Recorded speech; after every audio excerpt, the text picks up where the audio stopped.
আল্লাহর কাছে প্রিয় কথা চারটি, চিল্লায় বলেন কয়টি?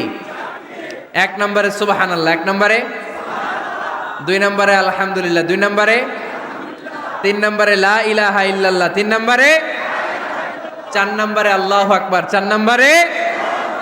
এই চারটা তাসবিহ পড়া যাবে? যাবে? আবার বিষ্ণুই বললেন কালিমাতান হাবিবাতান ইলার রহমান খাফিফাতান আলাল লিসান সাকিলাতান ফিল মিজান। আল্লাহর কাছে দুইটা বাক্য আছে বড্ড প্রিয়, জিহ্বায় উচ্চারণ করতে একেবারেই হালকা, কিয়ামতের দিন মিজানের পাল্লায় উঠিয়ে দিয়ে দিলে ওজন হয়ে যাবে সবচেয়ে ভারী। সুবহানাল্লাহ। দেখেন আমার নবীর কথার ওজন কত, দুইটা বাক্য জিহ্বায় উচ্চারণে পাতলা বা হালকা, আল্লাহর কাছে বড্ড প্রিয়, কিন্তু মিজানের পাল্লায় রেখে দিলে ওজন ভারী হয়ে যাবে। এই দুইটা বাক্যের একটা হচ্ছে সুবহানাল্লাহি ওয়া বিহামদিহি সুবহানাল্লাহিল আযীম। আমার সাথে সাথে আওয়াজ তুলে পড়েন সুবহানাল্লাহি ওয়া বিহামদিহি সুবহানাল্লাহিল আযীম। আবার পড়েন সুবহানাল্লাহি ওয়া বিহামদিহি সুবহানাল্লাহিল আযীম। নামাজের পরে এই তাসবিহগুলো পড়ার দরকার আছে না নাই? 33 বার সুবহানাল্লাহ, 33 বার আলহামদুলিল্লাহ, 34 বার আল্লাহু আকবার পড়েন তো। এই ডান হাতের গিড়ায় পড়বেন, পারবেন? আব্দুল্লাহ ইবনে আমর ইবনে আল-আস বলেছেন রাআইতু রাসূলুল্লাহি সাল্লাল্লাহু আলাইহি ওয়াসাল্লাম ইয়াকিদু আত-তাসবিহা বিয়ামিনিহি। আমি দেখেছি আল্লাহ রাসূল সাল্লাল্লাহু আলাইহি ওয়াসাল্লামকে ডান হাতের গিড়ায় তাসবিহ পড়তে কোন সুবহানাল্লাহ। আর জিকির করবেন ভদ্রভাবে, উযকুর রাব্বাকা ফি নাফসিকা তাদাররুআ ওয়া খীফাতা ওয়া দুনাল জাহরি মিনাল কওল। জিকির করার পদ্ধতি নাম্বার 1, মনে মনে নীরবে নিঃশব্দে আওয়াজ করে লাফালাফি করে জিকির করা যাবে না। কেউ যদি লাফালাফি করে জিকির করে বুঝাবেন ভাই নিজেকে সংবরণ করো। লাফালাফি করে জিকির বিশ্বনবী করে নাই, চিল্লায় বলেন ঠিক কিনা? লাফালাফি করে জিকির সাহাবারা করে নাই, চিল্লায় বলেন ঠিক কিনা? ধীরে সুস্থে সাহাবারা আল্লাহ রাসূল সাল্লাল্লাহু আলাইহি ওয়াসাল্লাম যেভাবে আমাদেরকে জিকির শিক্ষা দিয়েছেন আমরা ওইভাবে করব, ঠিক কিনা বলেন? নফল ইবাদতের 5 নাম্বার হচ্ছে দান করা। কি করা? কি করা? যাকাত দেয়া। দেন তো আপনারা? যাকাত আদায় করেন তো? দে যাকাত তোরা দে রে যাকাত, তোর দিল খুলবে পরে আগে খুলু খাত। দে যাকাত তোরা দে রে যাকাত। পড়েন আমিন। গোপন দান আল্লাহর কাছে প্রিয়, দেখিয়ে দিলেও কবুল হয়, কিন্তু গোপনে দান করলে এটা 100% কবুল করে নেবে কে? লুকিয়ে দান করবেন, কেউ যেন আপনার নাম না জানে। রাত 12টার দিকে মসজিদের দান বক্সে 500 টাকা রেখে আসবেন, ওইটার দাম বেশি। আর বিশাল জনতার মঞ্চে 1 কোটি টাকা দিলে ওইটার সমান হবে না। আওয়াজ করে বলেন ঠিক কিনা? কারণ এখানে দান করলে অমুক ভাই দিয়েছে 2 কোটি টাকা, বলেন মারহাবা। এই মারহাবার মধ্যে এখলাস থাকতেও পারে, নাও থাকতে পারে, কিন্তু লুকিয়ে যে 5 টাকা দান করলেন ওইটারে কিয়ামতের দিন আল্লাহ সওয়াব বাড়াতে বাড়াতে উহুদ পাহাড়ের সমান করে বড় করে আপনার আমলনামায় ঢুকায় দিবে। আল্লাকা সিররুন ইনদাল্লাহ বাইনাকা আনতা ওয়া বাইনাল্লাহ, আল্লাকা সাদাকাতুন তাখফা লা ইয়ালামুহা ইল্লাল্লাহ, আল্লাকা সিররুন ইনদাল্লাহ বাইনাকা আনতা ওয়া বাইনাল্লাহ, আল্লাকা সাদাকাতুন তাখফা লা ইয়ালামুহা ইল্লাল্লাহ। সুবহানাল্লাহ পড়েন। দেখেন কত সুন্দর নাশিদ। তোমার আর আল্লাহর মাঝে এরকম গোপন ডিলিংস আছে নাকি যেটা তুমি আর আল্লাহ ছাড়া কেউ জানে না? আল্লাহর সাথে গোপন ডিলিংস করবেন। তুমি গোপনে কোনো দান করেছো নাকি যেটা আল্লাহর চোখ ছাড়া পৃথিবীর কোনো চোখ দেখেনি? এরকম গোপন কিছু দান আমাদের জীবনে থাকার দরকার আছে না নাই? নফল ইবাদত হচ্ছে মানুষকে খাওয়ানো। মানুষকে কি করবেন? কি করবেন? নাকি খালি খাইবেন? খাইবেন কে কে দেখি? কেউ খাবেন না তো যারা খাওয়াবে এদের খাওয়াগুলা খাবে কে? খাইবেন কে কে? এই কয়েকজন। আচ্ছা, এবার খাওয়াবেন কে কে দেখি? মাশাআল্লাহ মাশাআল্লাহ, আল্লাহ তুমি কবুল করো। কিয়ামতের দিন আল্লাহ বলবে, এ বান্দা ইস্তাতআমতুকা ফালাম তুতঈমুনি। আল্লাহ বলবে, এই বনি আদম, আমার ক্ষুধা লাগছিল, আমি খাবার চাইছিলাম, তুই আমার খাবার দেস নাই। বান্দা বলবে, আল্লাহ আপনি খাইতে চাইছিলেন, আরে আপনি খাইতে চাইলে তো হোটেল শেরাটন থেকে বস্তা বস্তা খাবার বক্স করে নিয়ে আসতাম। কই, কোনোদিন তো চান নাই। আল্লাহ ডেকে বলবে, গোলাম, ওই যে না খেয়ে থাকা ভিক্ষুকটা তোর দরজায় গিয়েছিল, তোর দুয়ারে গিয়েছিল, তোর কাছে হাত পেতেছিল, খাবার চেয়েছিল। আমার না খেয়ে থাকা বান্দাটারে ওই দিন যদি তুই খাওয়ায় দিতি, ওই বান্দারে খাওয়ালে আমি আল্লাহরে খাওয়ানো হয়ে যেত। আমার গরিব দুঃখী বান্দারে খাওয়াইলে আমি আল্লাহরে খাওয়ানো হয়ে যেত। এজন্য আল্লাহর হাবিব সাল্লাল্লাহু আলাইহি ওয়াসাল্লাম মদিনাতে যেই সর্বপ্রথম ঘোষণা দিলেন, আত'ইমুত তাআম, খাবার খাওয়াও, মদিনার খাদ্য সংকট দূর করে দাও। এজন্য খাবার খাওয়ানোর মধ্য দিয়ে আমরা আল্লাহর নৈকট্য প্রাপ্ত হতে পারি। মানুষকে খাওয়াতে মন চায় তো আপনাদের? হ্যাঁ, খাওয়ানোর অভ্যেস আছে নাকি মেহমান আসলে রেগে যান? অনেকে মেহমান আসলে নাখোশ হয়, খালি মেহমান আসে, খালি মেহমান। ওমিয়া, মেহমান আপনার রিজিকে ভাগ বসাতে আসে না, সে আল্লাহর পক্ষ থেকে রিজিক নিয়ে আপনার রিজিকে বরকত বাড়ানোর জন্য আসে। জোরে বলেন ঠিক কিনা? বরকত খাওয়াবেন, খাওয়াবেন। আর যত নফল ইবাদতি করবেন রেগুলার করব। আহাব্বুল আমালি ইলাল্লাহি আদওয়ামুহা ওয়া ইন কাল্লা। আমরা যাই করি না কেন রেগুলার করব। রাজি আছেন তো? রেগুলার করলে নফল ইবাদতগুলোয় বরকত দেয় কে? এজন্য রব্বুল আলামিন বলেন, মা ইয়াজালু আবদি ইয়াতাকাররাবু ইলাইয়া বিন নওয়াফিল। আমার বান্দা যখন বেশি বেশি আমার জন্য নফল ইবাদত করে, এগুলো করার মধ্য দিয়ে বান্দা আমার কাছে আসতে থাকে। পড়েন সুবহানাল্লাহ। যত নফল ইবাদত করবেন তত আল্লাহর কাছে যাবেন। ফরজ তো করাই লাগবে, এটা কম্পালসারি, অব্লিগেটরি। ফরজ তো করা লাগবেই, কিন্তু আল্লাহর কাছে যেতে চাইলে কাছে যাওয়া যায় ফরজ দিয়ে না নফল দিয়ে? নফল দিয়ে। চিল্লায় বলেন কি দিয়ে? নফল হচ্ছে ওভারটাইম। নফল কি? ওভারটাইম করে যেমনি বেশি টাকা কামানো যায়, তেমনি নফল ইবাদত করে আল্লাহ তাআলার প্রিয় ভাজন বান্দা হওয়া যায়, কাছে যাওয়া যায়। চিল্লায় বলেন ঠিক কি না? আল্লাহ বলে, আমার কোন বান্দা যদি বেশি বেশি নফল ইবাদত করা শুরু করে দেয়, সে আমার এত কাছে আসে, এত কাছে আসে, এত কাছে আসে, তখন কান দিয়ে যে যা শোনে সে তার নিজের কানে শোনে না, আমি আল্লাহর কানে শোনে। কোন সুবহানাল্লাহ। চোখ দিয়ে তখন সে যা দেখে নিজের চোখে দেখে না, আমি আল্লাহর চোখে দেখে। আল্লাহু আকবার। হাত দিয়ে যখন বান্দা কিছু ধরে, নিজের হাতে ধরে না, আমি আল্লাহর হাতে ধরে। পা দিয়ে যখন আমার বান্দা হেঁটে যায়, বান্দা নিজের পায়ে হাঁটে না, আমি আল্লাহর পায়ে হাঁটে। তার মানে আমি আর আমার বান্দার মধ্যে তেমন গ্যাপ থাকে না। সে যখন শুনে কেমন যেন আমার কানে শুনে, সে যখন দেখে কেমন যেন আমার চোখে দেখে, সে যখন ধরে কেমন যেন ওই জায়গায় আমি আল্লাহর হাত যুক্ত হয়ে যায়। সে যখন দৌড়ায় কেমন যেন আমি আল্লাহর পা দিয়ে দৌড়ায়। চিল্লায় বলেন ঠিক কিনা? বদরের প্রান্তরে 1000 সৈন্যবাহিনী, তলোয়ার অস্ত্র শস্ত্রে সজ্জিত, ঘোড়সাওয়ার বাহিনী। বিশ্বনবী গেলেন 313 জন নিয়ে, তলোয়ার নাই, ঘোড়া নাই, কিচ্ছু নাই।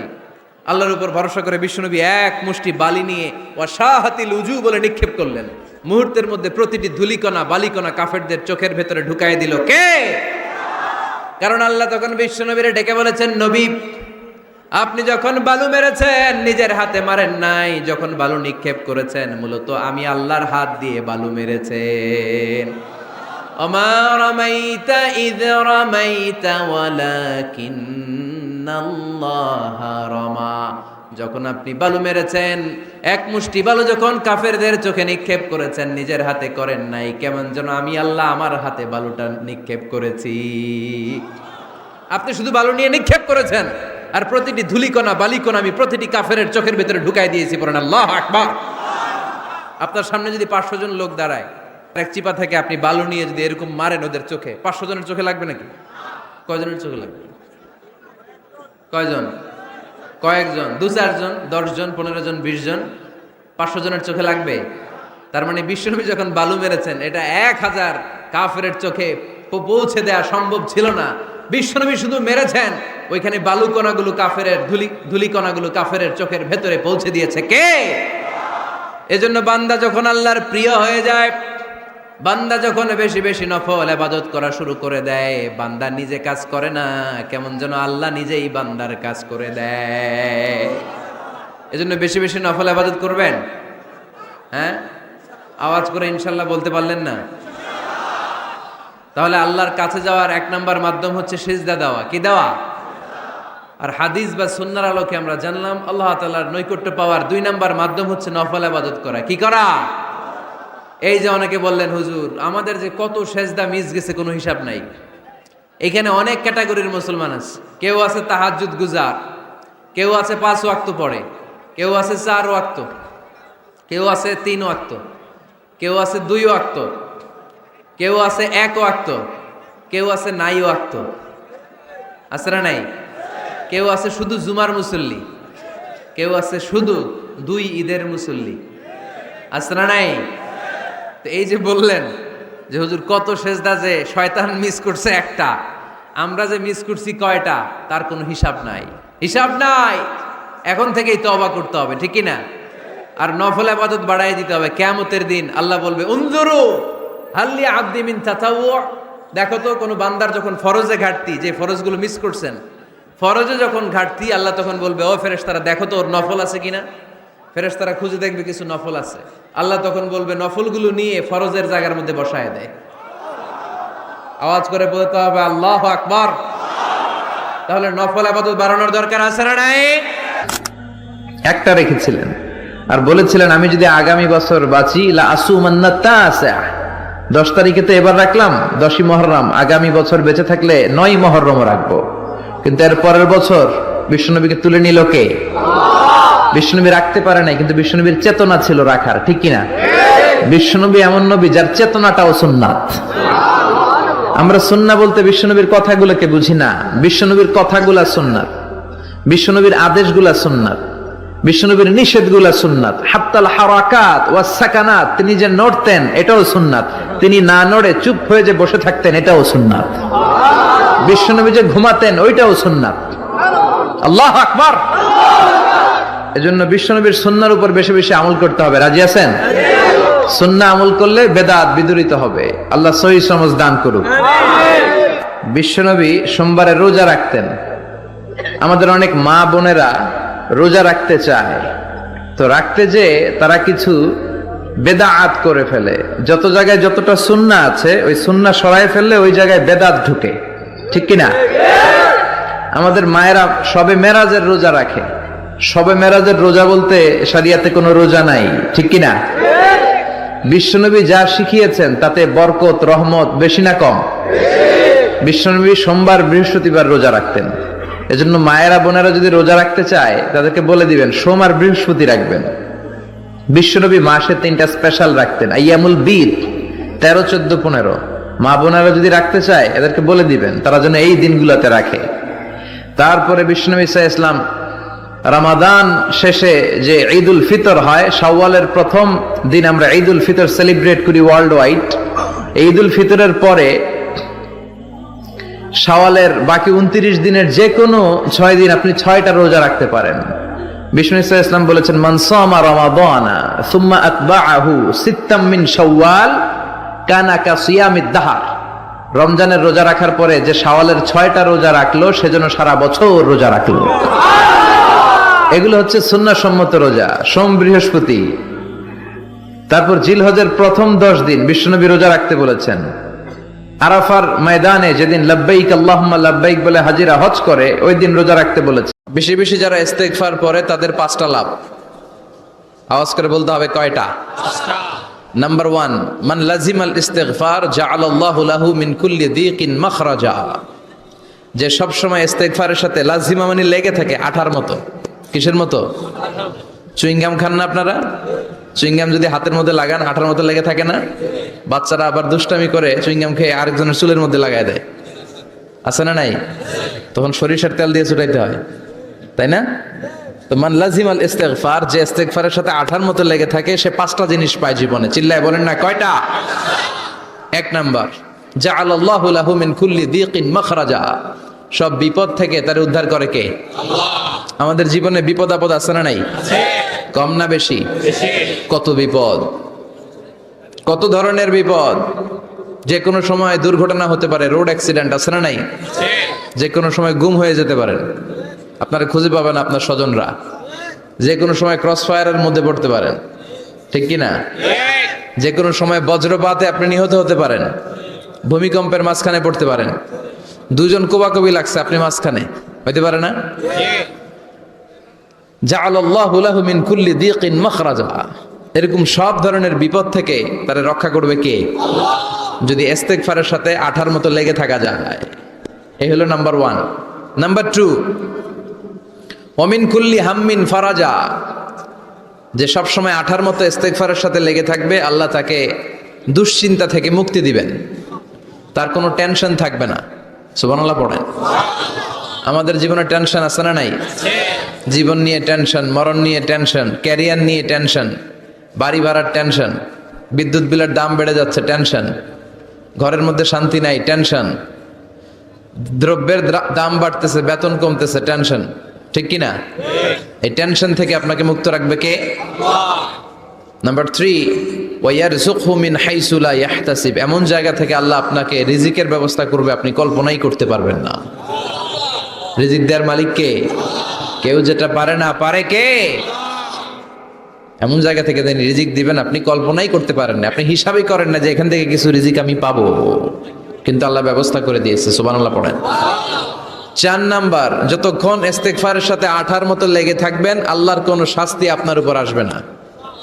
ওমা কানাল্লাহু মুআযযিবাহুম ওয়া হুম ইস্তাগফিরুন, যতক্ষণ আপনি ইস্তেগফার করবেন আল্লাহর আযাব আপনারে পাকড়াও করবে না। 5 নাম্বার হচ্ছে আল্লাহ আপনাকে মুস্তাজাবুদ দাওয়া বানিয়ে দিবে। মুস্তাজাবুদ দাওয়া মানে এমন ব্যক্তি, যেই ব্যক্তি দোয়া করা মাত্রই দোয়া কবুল করে কে? আল্লাহ। সবসময় ইস্তেগফার পড়তে রাজি আছেন তো? আরব বিশ্বে আমরা যখন পড়াশোনা করতাম তখন দেখতাম যে রাস্তাঘাটে বিভিন্ন জায়গায় আজকারগুলো, আল আদইয়াতুল মাসুরা, মাসনুন দোয়াগুলো তারা লিখে রাখতো, যাতে মনের অজান্তেই তাদের চোখ ওই সাইনবোর্ডে পড়লে তারা যেন ওই দোয়াগুলো পড়তে পারে। রাস্তার মধ্যে লেখা থাকতো সুবহানাল্লাহ, আলহামদুলিল্লাহ, আল্লাহু আকবার, লা ইলাহা ইল্লাল্লাহ। আপনি উঁচু কোনো জায়গায় উঠবেন বা লিফটে দিয়ে উপরে উঠবেন, সিঁড়ি দিয়ে উপরে উঠবেন, ওঠার সময় বায়ে লেখা আল্লাহু আকবার। কারণ হাদিসে এসেছে ইদা সাইদনা কাব্বারনা, আমরা যখন উপরের দিকে উঠতাম আমরা পড়তাম আল্লাহু আকবার। ওয়া ইদা নাযালনা সাব্বাহনা, আর যখন আমরা নিচের দিকে নামতাম আমরা পড়তাম সুবহানাল্লাহ। এজন্য হেঁটে হেঁটে কিংবা সিঁড়ি দিয়ে কিংবা লিফট দিয়ে, এলিভেটর দিয়ে আপনি যখন উপরের দিকে উঠবেন কি পড়বেন? আওয়াজ করে পড়েন, কি পড়বেন? আর নিচের দিকে নামলে কি পড়বেন? এই তাসবিহগুলো পড়ে পড়ে জিহ্বাটারে ভিজিয়ে রাখার দরকার আছে না নাই? আমরা যেন আল্লাহর জিকির আর শুকর দিয়ে আমাদের হৃদয়টাকে, জিহ্বাটাকে সিক্ত করে রাখতে পারি। আল্লাহ তুমি তৌফিক দাও। ফরজ সালাতের পরে বিশ্বনবী তাসবিহগুলো পড়তেন, আমরা পড়তে চাই না।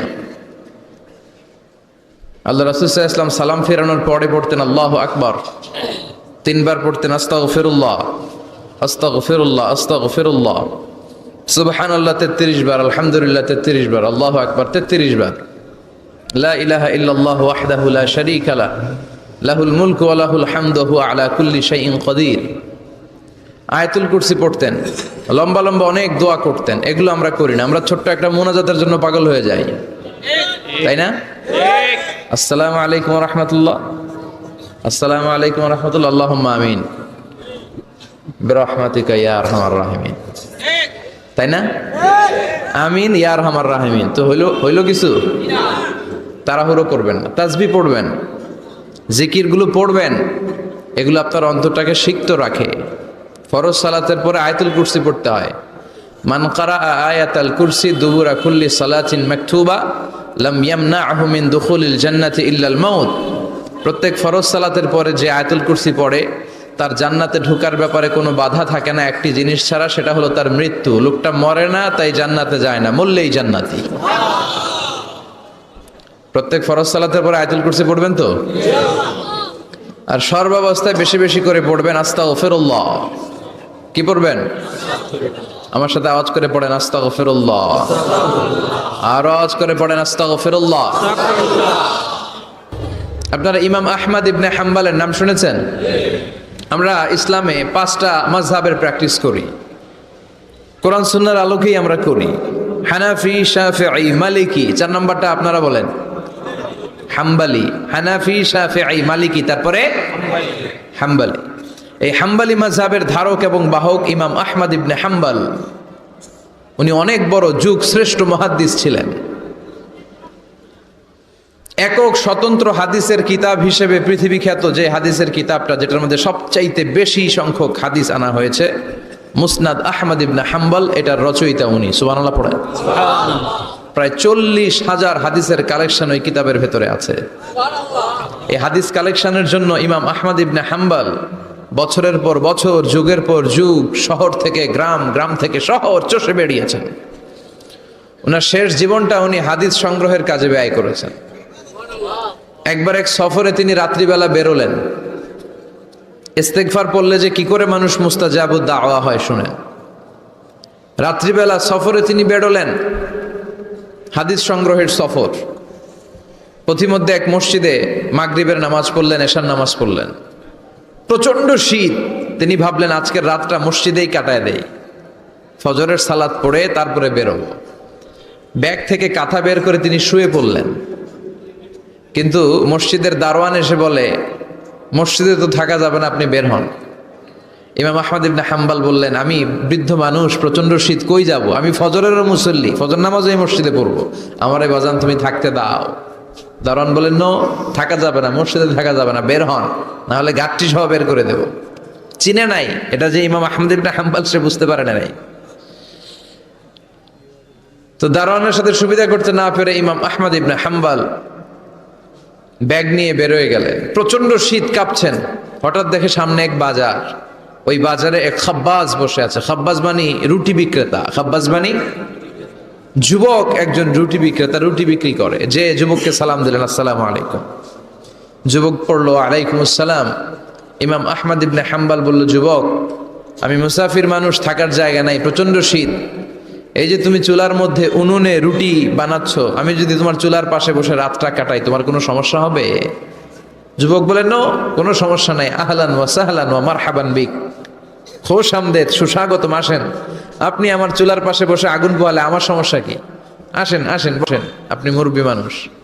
ইমাম আহমদ ইবনে হাম্বল আল্লাহ শুকরিয়া করে চুলার পাশে বসে শীতের রাতে চুলা থেকে তাপ নিচ্ছেন, আগুন পোহাচ্ছেন। আর তিনি দেখতে লাগলেন যুবক আটা দিয়ে রুটি বানায় আর পড়ে আস্তাগফিরুল্লাহ, রুটির খামির বানায় আর পড়ে আস্তাগফিরুল্লাহ, গোল গোল করে খামির দিয়ে দলা বানিয়ে সাজিয়ে রাখে আর পড়ে আস্তাগফিরুল্লাহ। রুটি বেলুন দিয়ে বলে এটারে চুলার ভেতরে ঢুকায় আর কি পড়ে?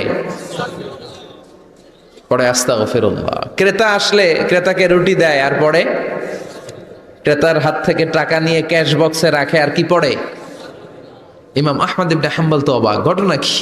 আসার পর থেকে এই যুবকটারে দেখতেছি খালি পড়ে আস্তাগফিরুল্লাহ, আস্তাগফিরুল্লাহ। তিনি কৌতূহল বশত বললেন, যুবক, মা লাকা ইয়া শাব দাইমান তাকরাউনা আস্তাগফিরুল্লাহ, হে যুবক, তোমার ঘটনাটা কি? আসার পর থেকেই তুমি শুধু দেখতেছি পড়তেছো আস্তাগফিরুল্লাহ, আস্তাগফিরুল্লাহ, কারণটা কি? যুবক বলে, আমি সবসময় ইস্তেগফারের সাথে আঠার মতো লেগে থাকি, আর লেগে থাকার কারণে এর বরকতে আল্লাহ আমাকে মুস্তাজাবুদ দাওয়া বানিয়ে দিয়েছে। মানে আল্লাহ আমাকে এমন বানিয়েছে যে আমি দোয়া করা মাত্রই আমার দোয়া কবুল করে কে? ইমাম আহমদ ইবনে হাম্বল বললেন, আনতা মুস্তাজাবুদ দাওয়া, তুমি মুস্তাজাবুদ দাওয়া, মানে তুমি দোয়া করলেই সেটা কবুল হয়ে যায়? যুবক বলে, নাআম আনা মুস্তাজাবুদ দাওয়া, আমি আমার জীবনে যত দোয়া করেছি সব কবুল করে নিয়েছে কে? আল্লাহ। আমি মুস্তাজাবুদ দাওয়া, আমি দোয়া করতে দেরি কবুল হতে সেটা দেরি হয় না। তবে আমার পুরো জীবনের সব দোয়া কবুল হলেও একটা দোয়া এখনো কবুল হয় নাই। এটা শুনে ইমাম আহমদ ইবনে হাম্বলের কৌতূহল, কিউরিসিটি আরো বেড়ে গেল। তিনি বললেন, তোমার জীবনে সব দোয়া কবুল হয়েছে, একটা দোয়া কবুল হয় নাই, কি সেই দোয়া আমারে বলো? যুবক বলে, আমার জীবনে যে দোয়াটা কবুল হয় নাই সেটা হচ্ছে, আমি আল্লাহর কাছে দোয়া করে বলেছিলাম, আল্লাহ, শুনেছি এই জামানার সবচেয়ে বড় মুহাদ্দিসের নাম হচ্ছে ইমাম আহমদ ইবনে হাম্বল, আমি যেন ওই ইমাম আহমদ ইবনে হাম্বলের কপালে একটা চুমু দিয়ে মরতে পারি, তুমি তৌফিক দিও। ইমাম আহমদ ইবনে হাম্বল নিজেকে আর ধরে রাখতে পারলেন না, চোখের পানি ছেড়ে দিলেন, যুবককে জড়িয়ে ধরলেন আর বললেন, ইয়া শাব, আহমদ ইবনে হাম্বলের কপালে চুমু দেওয়ার জন্য আহমদ ইবনে হাম্বলের দরবারে তোমার যাওয়ার দরকার নাই, আহমদ ইবনে হাম্বল নিজেই তোমার দরবারে ছুটে এসেছে। আনাল আহমদ ইবনে হাম্বল, আমি নিজেই আহমদ ইবনে হাম্বল। চিল্লায় পড়েন আল্লাহু আকবার। যুবকটি চিৎকার মেরে সাইয়েদনা আহমদ ইবনে হাম্বলকে জড়িয়ে ধরল। আহমদ ইবনে হাম্বলের হাতে হাত রেখে মুসাফা করলো। আহমদ ইবনে হাম্বলের কপালে একটা চুমু এঁকে দিল আর বলল, ইয়া আহমদ ইবনে হাম্বল, এই ইস্তেগফারের কারণে আমার জীবনের সব দোয়াই কবুল হয়ে গিয়েছে। আপনি সব সময় যদি ইস্তেগফারের সাথে লেগে থাকেন, আপনারে মুস্তাজাবুদ দাওয়া বানাবে কে? আল্লাহ। এজন্য অবসরে যখন কোনো কাজ থাকে না, বেশি বেশি ইস্তেগফার পড়া যাবে না? ইস্তেগফারের সাথে আঠার মতো লেগে থাকা যাবে না? আওয়াজ করে পড়েন আস্তাগফিরুল্লাহ। আরো জোরে পড়েন আস্তাগফিরুল্লাহ। আরো জোরে পড়েন আস্তাগফিরুল্লাহ। খাফিফাতানি আলাল লিসান, দুইটা জিকির আছে জিহ্বা দিয়ে পাতলা, সহজ, চাইলেই করা যায়, কিন্তু সাকিলাতানি ফিল মিজান, যদি আল্লাহ করে বাঁচার উপায় আছে? কথা কন। বিষ্ণু বললেন, মান নুকিশা উযিবা, আল্লাহ যার বিচার করবেন ওরে ফাটায়া ছাড়বেন, পিটায়া সাইজ করবেন। মান নুকিশা হালাকা, যার বিচার আল্লাহ পাই টু পাই করবেন। নামাজ পড়লি না কেন, রোজা রাখলি না কেন, ইসলাম বিরোধীদের সাথে চললি কেন, ইসলাম বিরোধীদের ভোট দিলি কেন, জিজ্ঞাসা আছে না নাই? অন্যায় করলি কেন, ওজনে কম দিলি কেন, খাদ্যে ভেজাল দিলি কেন, মাছে ফরমালিন দিলি কেন, প্রশ্ন আছে না নাই? মেয়েদের দিকে বারবার তাকাইলি কেন, হিন্দি সিনেমা দেখলি কেন, গাঞ্জার টাকার জন্য মায়ের লাথি মেয়েরা ঘর থেকে বের করে দিলি কেন, প্রশ্ন আছে না নাই? একটার পর একটা যদি এমনি এমনি আল্লাহ ধরে, উত্তর দেওয়ার সুযোগ আছে? কথা কন। আর যদি আল্লাহ বলে, যা তোরে মাফ করে দিলাম, আমাদের আর কিছু লাগবে না, চিল্লায় কোন ঠিক কিডা? রোজ হাসরে আল্লাহ আমার করোনা বিচার, আল্লাহ করোনা বিচার। পড়েন পড়েন, রোজ হাসরে আল্লাহ আমার করোনা বিচার, আল্লাহ করোনা বিচার। বিচার চাহিনা তব দয়া চাহে, গুনাহগার আল্লাহ করোনা বিচার। আমি জেনে শুনে জীবন ভরে পাপ করেছি পরে পরে, এখন আশা নাই যে যাব তোরে বিচারে তোমার, আল্লাহ করোনা বিচার। পড়েন, রোজ হাসরে আল্লাহ আমার করোনা বিচার, আল্লাহ করোনা বিচার। বলেন আমিন। আল্লাহর বিচার চান নাকি দয়া? জোরে কন। আল্লাহ, আমরা কিশোরগঞ্জের মাহফিল থেকে ঘোষণা দিলাম, কোনো বিচার টিচার আমরা চাই না, আমাদের বিচার করো না, আমাদের আমল দিয়ে আমরা জান্নাতে যাওয়ার বড়াই করি না, আমাদের ভরসা তোমার দয়া, ঠিক কি না? ওই কঠিন বিচারের দিন কোনো হিসাব নিকাশ না করে তোমার মুত্তাকিন বান্দাদের সাথে পেছনে পেছনে আমাদেরকে জান্নাতে ঢুকতে দিও। আর জোরে পড়েন আমিন। তাহলে আল্লাহ বললেন, ফাম্মা মান সাকুলাত মাওয়াজিনু ফাহুয়া ফি আইশাতির রাদিয়াহ, যার মিজানের পাল্লা ভারী হয়ে যাবে তারা আনন্দে থাকবে। মিজানের পাল্লা ভারী করার একটা দোয়া আছে না নাই? শুনবেন, সুবহানাল্লাহি ওয়া বিহামদিহি, সুবহানাল্লাহিল আযীম। পড়েন সুবহানাল্লাহি ওয়া বিহামদিহি, সুবহানাল্লাহিল আযীম, সুবহানাল্লাহি ওয়া বিহামদিহি, সুবহানাল্লাহিল আযীম। বিষ্ণু বললেন, কালিমাতান খাফিফাতান আলাল লিসান, দুইটা জিকির আছে জিহ্বা দিয়ে পাতলা, সহজ, চাইলেই করা যায়, কিন্তু সাকিলাতান ফিল মিজান, মিজানের পাল্লায় অনেক ওজন। মিজানের পাল্লায় কিন্তু জিহ্বায় অনেক পাতলা। আল্লাহর কাছে বড় প্রিয়, হাবিবাতান ইলার রহমান, আল্লাহর কাছে প্রচন্ড প্রিয়। এক হলো সুবহানাল্লাহি ওয়া বিহামদিহি, সুবহানাল্লাহিল আযীম। পড়েন সুবহানাল্লাহি ওয়া বিহামদিহি, সুবহানাল্লাহিল আযীম। আল্লাহ, কঠিন দিনে আমাদের পাল্লা তুমি সেদিন ভারী করে দিও। চিল্লায় পড়েন না আমিন। এরপর আল্লাহ বললেন, ওয়া আম্মা মান খাফফাত মাওয়াজিনু ফা উম্মুহু হাওিয়া ওয়া মা আদরাকা মা হিয়া নারুন হামিয়া। সেদিন যাদের মিজানের পাল্লা হালকা হয়ে যাবে চান্দু, তাদের শুরু হবে ফাইনাল খেলা। কথা কন, তাদের শুরু হবে কি খেলা? আল্লাহ, ওই দলে আমরা নাই, আমরা তোমার দল। কার দল? আমাদের পাল্লা ভারী করবে কে? আমাদেরকে বিজয় দিবে কে? আমাদেরকে জান্নাতের ময়দানে, এরকম তাফসীরের ময়দানে বসায় দিবে কে? আল্লাহ বললেন ওয়া আম্মা মান খাফফাত মাওয়াজিনু, যার মিজানের পাল্লা হালকা হয়ে যাবে তাদের খেলা শুরু হবে। কি খেলা? সবাই কোন আরো জোরে। তাদেরকে কিন্তু ডান হাতে আমলনামা দিবে না, কারণ আমরা হলাম ডানপন্থী, ওরা বামপন্থী, ঠিক কিনা? আমরা কি পন্থী? ডান হাত তোলেন, মুষ্টিবদ্ধ ডান হাতটাকে এরকম করে চিৎকার করে পড়েন লিল্লাহে তাকবীর, লিল্লাহে তাকবীর, লিল্লাহে তাকবীর। চিৎকার করে বলেন আমরা কোন পন্থী? কোন পন্থীরা জান্নাতে ঢুকবে?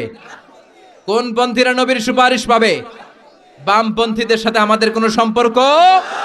আমরা ডানপন্থী হয় কবরে যেতে চাই, চিল্লায় বলো ঠিক কিনা? আল্লাহ তুমি আমাদেরকে কবুল করো। আর জোরে পড়েন আমিন। যাদের মিজানের পাল্লা হালকা হয়ে যাবে ওদের ডান হাতে আমলনামা নাই, কোন হাতে? فأما من أوتي كتابه وراء ظهره فسوف يدعو ثبورا ويصلى سعيرا। আর যাদেরকে পেছন থেকে এনে বা হাতে আমলনামা দেয়া হবে ওরা দিবে চিৎকার। দুনিয়াতে মজমাস্তি অনেক করেছে, দুনিয়াতে অনেক অন্যায় করেছে, অনেক জুলুম করেছে, অনেক ইসলামরে বাস দিয়েছে, ঠিক কিনা? অনেক কালিমার বিরোধিতা করেছে, বিশ্ব নবীরে গালি দিয়েছে, আমার নবীর নামে কার্টুন বানিয়েছে, এরকম ডাকাইত আছে না নাই?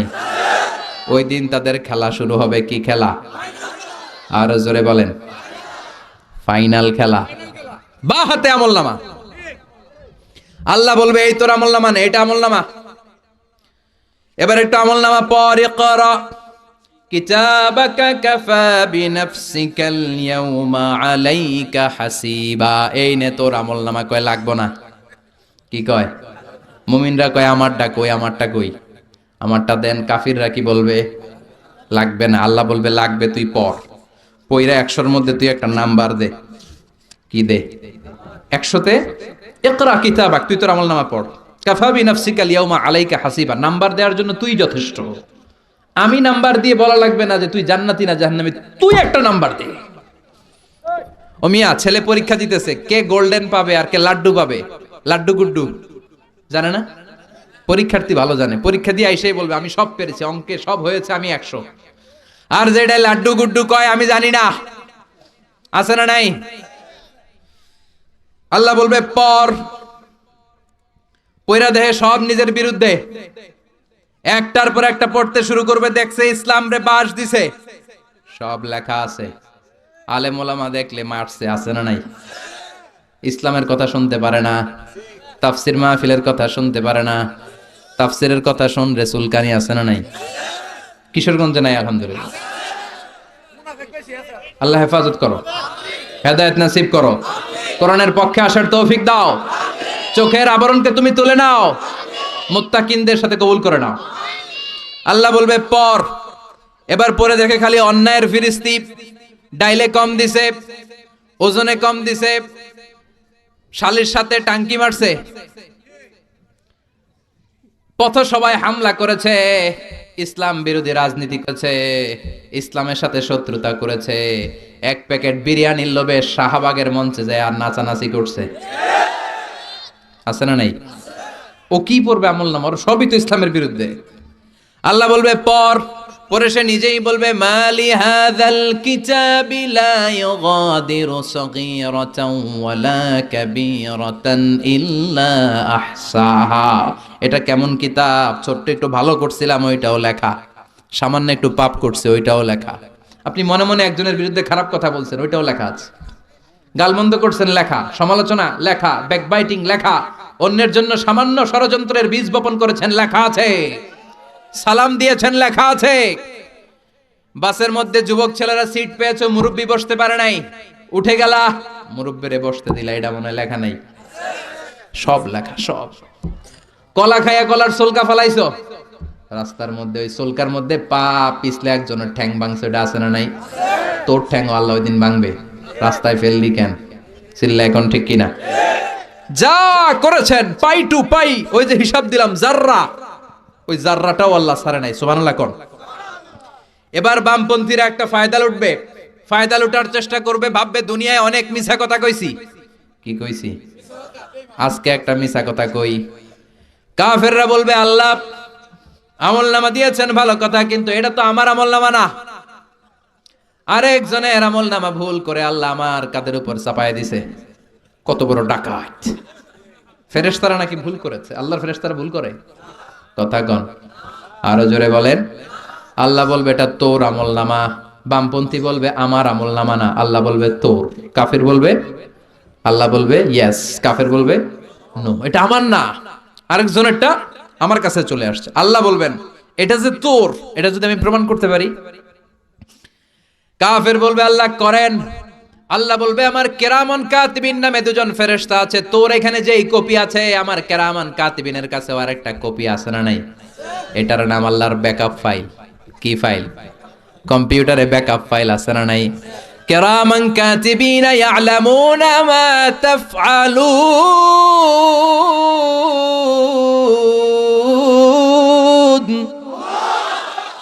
কেরামান কাতিবিনের কাছে যে ফাইল, তোর হাতেও একই ফাইল। এবার আল্লাহ কেরামান কাতিবিনের কাছ থেকে একটা ব্যাকআপ ফাইল আনবেন। ব্যাকআপ ফাইল এনে বলবে দুইটারে মিলা, শুরু থেকে শেষ পর্যন্ত প্রতিটা অক্ষরে অক্ষরে মিলে যাবে। সুবহানাল্লাহ কইবেন না? উনি তো আহকামুল হাকিমিন।